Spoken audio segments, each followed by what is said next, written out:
this CPU cooler from Arctic. It is the Freezer 34.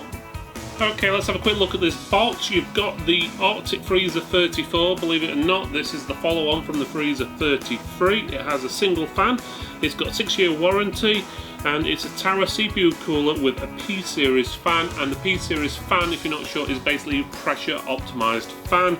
On the box, it basically shows you the basics about how to fit it there. It looks pretty fairly simple. Does seem to have a backing plate you need to fit though.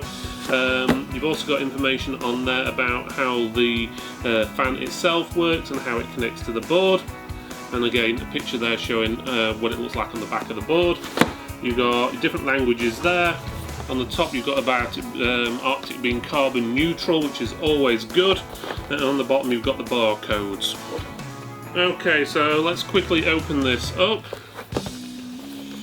Oh, there's no actual seal on the box, so that's good. So in the top you've got a barcode. Basically you scan that to get your manual.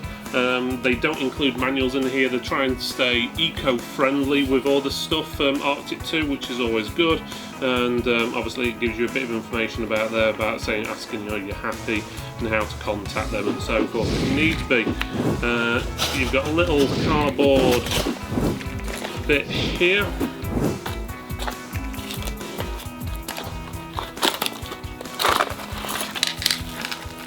Inside that you've got all your fittings. That's your your backplate, and you've got some MX4 thermal paste there, and then you've got the actual fan itself, and obviously the heatsink. So it's quite a big one, and that is actually a 120mm fan on there. So it gives you the rough idea of the rest of that dimensions. Inside this little box you've just got your cable. It is a daisy chain cable, so you can plug 2 cables in together. That's ideal if you did decide you wanted to add a second cooler on here, because there is room for it and there is fittings as well. So you could actually have 2 fans actually on this at once if you wished. So for the testing, we tested everything in this case here, which is the Thermaltake Level 20 GT. The CPU we're running is a 9600K by Intel, which is not overclocked, and we're running it on a Gigabyte B360 motherboard, which is the Aorus 3.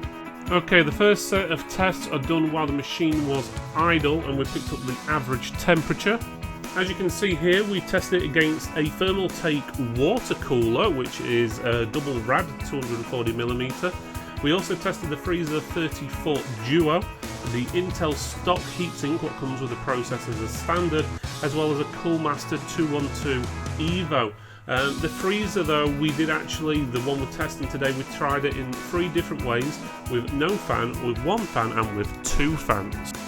If you look at the results here, especially for such a cheap fan, which has got a value of under 30 UK pounds, it's done pretty well. 34 degrees at idle. It's only 2 degrees warmer than the water cooler from Thermaltake, and 1 degree warmer from the Cooler Master 212 Evo, and was 6 degrees cooler than the stock Intel cooler. On the next lot of tests, we ran the CPU at 100% load for 30 minutes and got the average temperature over that time.